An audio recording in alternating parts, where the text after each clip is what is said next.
السلام عليكم، ازيكم عاملين ايه؟ يا رب تكونوا بخير وفي احسن حال. النهارده بقى هنعمل مع بعض اللازانيا بطريقه لذيذه جدا. طبعا كلنا بنحب اللازانيا وكل واحد ليه طريقته، وانا هوريكم طريقتي النهارده تعجبكم جدا. شايفين بقى عامله ازاي؟ جوسي وخطيره جدا، والطبقات تحفه فوق بعضها ولذيذه.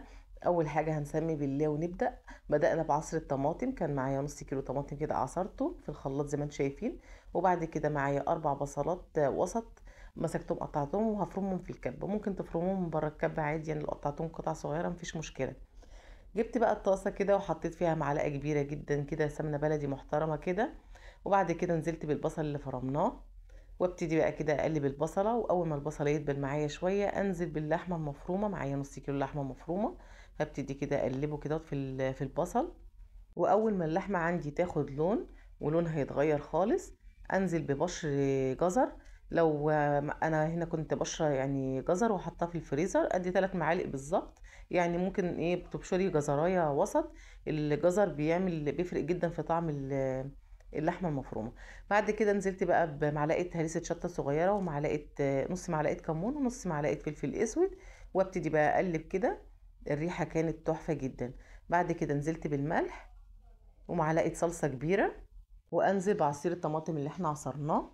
وبعد كده هبتدي اقلب الصلصة بالطماطم كده على النار، واسيبها تتسبك. شايفين بقى المرحلة اللي انا هوريها لكم دي؟ كده لو انا هعمل اللازانيا ناشفة مش هسلقها كده، يبقى انا كده تمام، اللي عندي صلصة بقت مظبوطة. لكن انا هسلق اللازانيا 3/4 سوا، فهنشف الصلصة شوية وهتبقى بالطريقة اللي انتوا شايفينها دي كده. كده دي تمام، لان اللازانيا انا هسلقها 3/4 سوا. تمام متفقين. بعد كده هندخل بقى على البشاميل. وكان عندي لتر لبن، ونزلت عليه بكيسين بشاميل جاهز بيتباع من السوبر ماركت بطعم الجبنه، طعمه جميل جدا، جربوه هيعجبكم جدا. قلبت كده على البارد. وبعد كده هرفعه على النار مع التقليب المستمر. واهم حاجه التقليب المستمر، لازم نقلب على طول البشاميل عشان ما يكلكعش من تحت. هبتدي بقى كده اقلب اقلب شويه فتره، يعني قد 10 دقايق لحد ما اوصل للسمك اللي انا عايزاه. وده القوام المطلوب اللي انا عايزاه، وهطفي عليه. وبعد كده هوريكم بقى اللازانيا. اللازانيا دي نوعها لازم يتسلق. طبعا كلنا عارفين ان اللازانيا انواع كتيره، في منها بيتسلق وفي منها ما بيتسلقش. فطبعا دي كان نوعها بيتسلق، فلازم اسلقها 3/4 سوا، لاني لو حطيتها كده ناشفه بتقعد فتره طويله وبتنشف البشاميل في الفرن. والبشاميل بيبقى ناشف ويعني ما بتبقاش حلوه. فدي حلها لازم نسلقها 3/4 سوا. متفقين؟ تمام كده. انا كده سلقت اللازانيا 3/4 سوا زي ما انتم شايفين كده. وابتدي بقى اصفيها واحده واحده عشان ما تتكسرش مني. وبعد كده احطها كده على ورق فويل وافردها كده اهوت. وطبعا ورق الفويل كنت رش عليه حبه زيت زي ما انتم شايفين كده عشان ما يلزقوش في بعض. وبعد كده هنعمل بقى الطبقات بتاعه اللازانيا. اول حاجه حطيت حبه بشاميل في القعر. شايفين البشاميل عامل ازاي؟ قوامه حلو جدا، مش تقيل ومش خفيف. بعد كده هبتدي بقى ارص اللازانيا كده زي ما انتم شايفين. وبعد كده هعمل الطبقه كده، احنا بنبدا في الطبقه الاولى. وبعد كده حطيت اللحمه المفرومه. شايفين اللحمه المفرومه ما فيهاش صلصه كتير، لان احنا اللازانيا سلقينها 3/4 سوا. حطيت برضو حبه بشاميل، وبعد كده حبه رشه جبنه، دي اختياري، بس الجبنه هنا بتعمل زي عمليه فرمله عشان اللازانيا تمسك في بعضها، ما تبقاش ما تتزحلقش يعني. بس كده هعمل الطبقه التانية. حطينا برضو اللازانيا، وبعد كده هبتدي برضو افرد اللحمه المفرومه.